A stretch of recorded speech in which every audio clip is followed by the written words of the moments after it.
பேரன்பு serial September 28 நாளைக்கான எபிசோடில் என்ன நடக்கலாம் அப்படிங்கிறத ரிவ்யூவாக பார்க்கலாங்க. சண்மதி சமைச்சதை சுந்தரமூர்த்தியும் ஆர்த்தி 2 பேரும் சூப்பராக இருக்குன்னு சொல்லி சாப்பிட்டுட்டு அங்கேருந்து கிளம்பிடுறாங்க. கார்த்திக் மட்டும் எதுவுமே சொல்லாமல் சைலண்ட்டாக இருக்காங்க.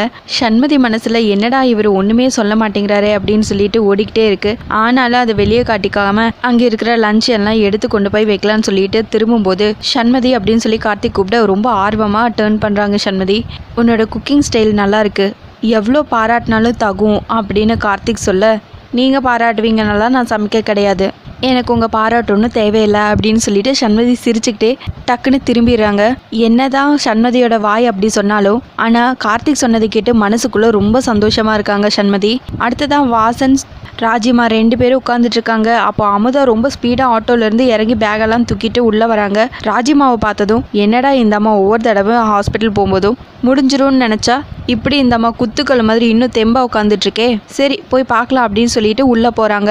சம்மந்தியம்மா, உங்கள் உடம்பு எப்படி இருக்குது, நல்லா இருக்கீங்களா? என்னதான் நான் அங்கே இருந்தாலும் என் உயிர் ஃபுல்லாக இங்கே தான் இருந்துச்சு, உங்களை பற்றியே நினச்சிக்கிட்டு இருந்தேன் அப்படின்னு சொல்லிட்டு இருக்க கரெக்டாக ஆர்த்தி வந்துடுறாங்க. ஏன் ஆர்த்தி, நானும் சம்மந்தி அம்மாவும் கேட்டுகிட்டே இருந்தேன்ல ஃபோன் பண்ணி அப்படின்னு சொல்லி கேட்க, ஆமாங்கிறாங்க ஆர்த்தியும். தெரியும் சம்மந்தி, நீங்கள் சொல்லி தான் எங்களுக்கு இதெல்லாம் தெரியணுமா என்ன, நீங்கள் என்ன தான் அங்கே இருந்தாலும் நீங்கள் இங்கே ராஜியை பற்றி நினச்சிட்டு தான் இருப்பீங்கன்னு எனக்கும் தெரியுங்கிறாங்க வாசன். சரி சம்மந்தி, நீங்கள் போய் கொஞ்ச நேரம் ரெஸ்ட் எடுங்க, ட்ராவல் பண்ணிட்டு வந்திருக்கீங்க அப்படின்னு வாசன் சொல்ல, ஆமாம் சம்மந்தி, எனக்கும் கொஞ்சம் தலைவலியாக இருக்குது, நான் போய் கொஞ்ச நேரம் ரெஸ்ட் எடுக்கிறேன், ஆர்த்தி எனக்கு சூடாக ஒரு காஃபி போட்டு கூட அப்படின்னு சொல்லிட்டு ஆர்த்தியும் அமுதாவும் அங்கேருந்து போகும்போது கரெக்டாக சண்மதி வந்துடுறாங்க. ஏய் கொஞ்சம் வெயிட் பண்ணடி அப்படின்னு சொல்லிட்டு 2 பேரும் ஒரு ஓரமாக வெயிட் பண்ணிட்டு இருக்காங்க. அப்போ சண்மதி டேப்லெட் கொண்டு வந்து ராஜிமாவுக்கு கொடுக்குறாங்க, தண்ணியும் கொடுக்குறாங்க. சரின்னு ராஜிமாவும் அதை வாங்கி வாயில் போட்டுக்கிறாங்க. என்ன ராஜிமா இது, ரூமில் இருக்காமல் இங்கே வந்து உட்காந்துட்டு இருக்கீங்களே அப்படின்னு சொல்லி கேட்க, எவ்வளோ நேரம் தான் உள்ளேயே இருக்கிறது, அதனால தான் நான் இங்கே வந்து உட்காந்துட்டு இருக்கேன் அப்படின்னு சொல்ல, இப்படியெல்லாம் ரொம்ப நேரம் உட்காந்துட்டு இருந்தா பேக் பெயின் வரும்னு சொல்லி டாக்டர் சொல்லியிருக்காங்கல்ல, ஒரு 10 நாளாவது கம்ப்ளீட் ரெஸ்ட்ல இருக்கணும்னு டாக்டர் சொல்லியிருக்காங்க ராஜிமான்னு சண்மதி சொல்ல, சரி சண்மதிங்கிறாங்க ராஜிமா.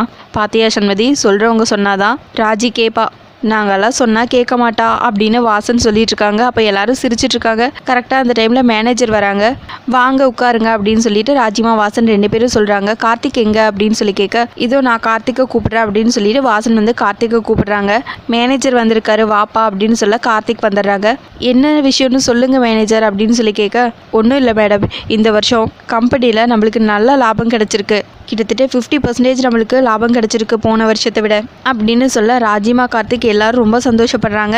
எல்லாத்துக்கும் காரணம் நீங்கள் தான் சார் அப்படின்னு கார்த்திகா சொல்ல, அப்படியெல்லாம் இல்லை சார், எல்லாத்துக்கும் காரணம் எங்கள் அம்மா தான், அது மட்டும் இல்லாமல் நம்ம கம்பெனியில் ஒர்க் பண்ணுற ஒர்க்கர்ஸ் அவங்களோட உழைப்பு இல்லாமல் இது எதுவுமே சாத்தியமில்லை அப்படின்னு கார்த்திக் சொல்லிட்டு இருக்க, கண்டிப்பாக இதுக்கு காரணம் ஒர்க்கர்ஸ் தான், அதனால் இந்த வருஷம் தீபாவளிக்கு எல்லாருக்கும் 10% போனஸ் எக்ஸ்ட்ராவாக தரோங்கிற மாதிரி சொல்லிடுங்க. அது மட்டும் இல்லாமல் நம்மக்கிட்ட 2 ஆசிரமத்தில் இருந்து வந்து டொனேஷன் கேட்டாங்க, அவங்களுக்கு 2 வருஷத்துக்கு தேவையான சாப்பாட்டு செலவு எல்லாமே நம்மளே கொடுத்துடலான்னு சொல்லுங்கள் அப்படின்னு ராஜிமா சொல்லிட்டு இருக்காங்க. மேடம், அதுக்கப்புறம் இன்னொரு விஷயம், நமக்கு புதுசாக ஒரு டெண்டர் வந்திருக்கு அப்படின்னு சொல்ல, சண்மதி நடுவில் பூந்து, ப்ளீஸுங்க இப்போதைக்கு பிஸ்னஸ் பற்றி எதுவும் பேச வேணாமே, டாக்டர் ஒரு 10 டேஸ் ஃபுல் கம்ப்ளீட் ரெஸ்ட்டில் இருக்கணுங்கிற மாதிரி சொல்லியிருக்காங்க, அவங்களுக்கு கொஞ்சம் டிஸ்டர்ப் பண்ணாதீங்க, எதுவாக இருந்தாலும் அவங்க பையன்கிட்ட பேசிக்கோங்க அப்படின்னு சண்மதி சொல்ல, ஆமாம் சண்மதி சொல்கிறதும் கரெக்டு தான் அப்படின்னு வாசன் கார்த்திக்கு கிட்ட சொல்ல, மேனேஜர் கார்த்திக் வாசன் 3 பேருமே எந்திரிச்சு அங்கேருந்து போயிடுறாங்க.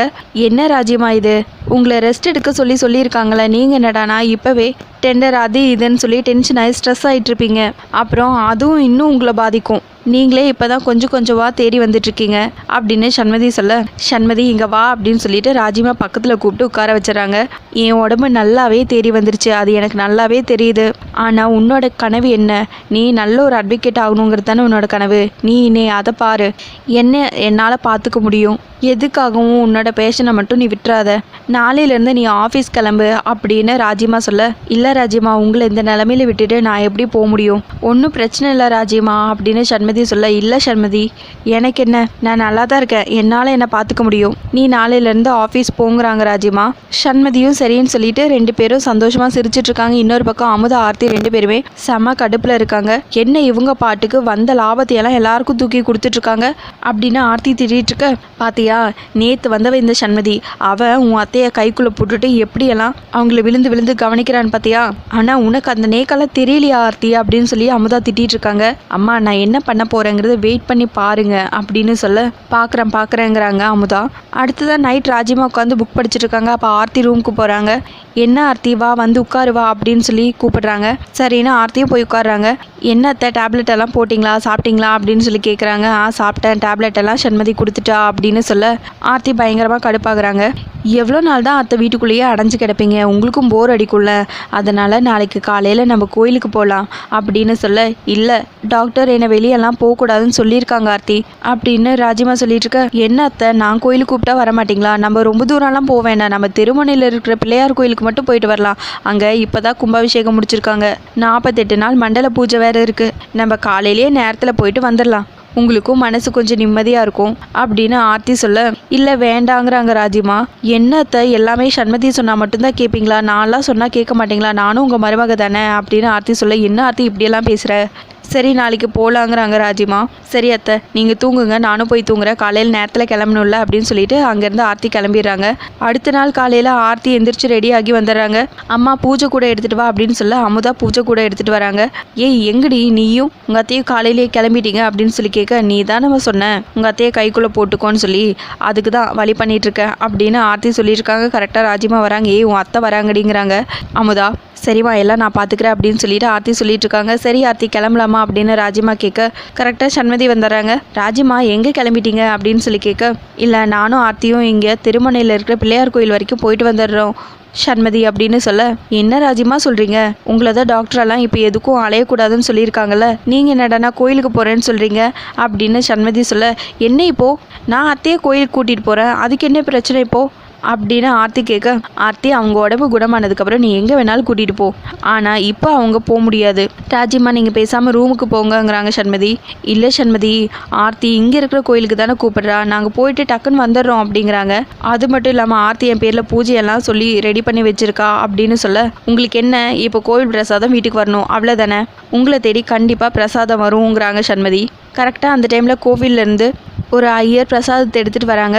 அம்மா இந்தாங்க, நம்ம பிள்ளையார் கோயிலேருந்து வந்த நேற்றே உங்கள் மருமக வந்து உங்கள் பேரில் பூஜைக்கு சொல்லியிருந்தாங்க, அவங்க உங்களை நினச்சி மனசுருகி வேண்டிக்கிட்டாங்க, உங்களுக்கு பிரசாதம் கொண்டு வந்து கொடுக்க முடியுமான்னு சொல்லி கேட்டாங்க, நானும் உங்களுக்கு உடம்பு சரியில்லைல்ல அதனால தான் நானே பிரசாதத்தை எடுத்துகிட்டு வந்துட்டேம்மா இந்தாங்க அப்படின்னு சொல்லி கொடுக்க, ராஜிமாவும் ரொம்ப சந்தோஷப்பட்டு அதை வாங்கிக்கிறாங்க. சண்மதி நீ எனக்காக கோயிலுக்கு போயிருந்தியா அப்படின்னு சொல்லி கேட்க, ஆமாங்கிறாங்க சண்மதி. அம்மா உங்கள் மருமக இன்னும் நிறைய பூஜைகளுக்கு ஏற்பாடு பண்ணியிருக்காங்க, நீங்கள் உங்கள் உடம்பு சரியானதுக்கப்புறம் நீங்கள் கண்டிப்பாக கோயிலுக்கு வரணும் அப்படின்னு சொல்லிட்டு அவர் அங்கேருந்து கிளம்பிடுறாரு.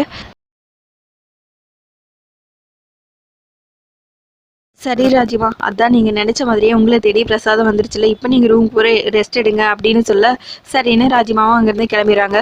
ஏன் ஆர்த்தி பார்த்தல, நேற்று நைட்டு நீ பிளான் போட்டதை அவள் முன்னாடியே யோசிச்சு எல்லாத்தையும் பண்ணிட்டா, இனிமேல் அவள் யோசிக்காத மாதிரி நீ பிளான் பண்ண, அவள் வக்கீலா இல்லை மந்திரவாதியானே தெரியல, எல்லாத்தையும் முன்கூட்டியே தெரிஞ்சு வச்சிருக்கா, இனிமேல் அவள் யோசிக்காதபடி நீ பிளான் பண்ண ஆர்த்தி அப்படின்னு சொல்லி அமுதா சொல்லி கொடுக்குறாங்க. அதோட எபிசோடு முடிச்சிருக்காங்க. உங்களுக்கு இந்த வீடியோ பிடிச்சிருந்தா லைக் பண்ணுங்கள், கமெண்ட் பண்ணுங்கள், சப்ஸ்கிரைப் பண்ணுங்கள். தேங்க்யூ.